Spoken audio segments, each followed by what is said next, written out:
Interesting ostrich fact. Ostriches typically mate during the breeding season, which lasts from March to September. The male ostriches will perform a courtship dance, which involves bowing and fanning out their wings.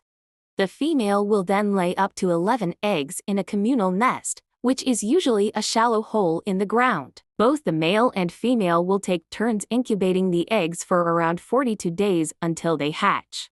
The chicks are born precocial, meaning they are able to walk and run within a few hours of hatching.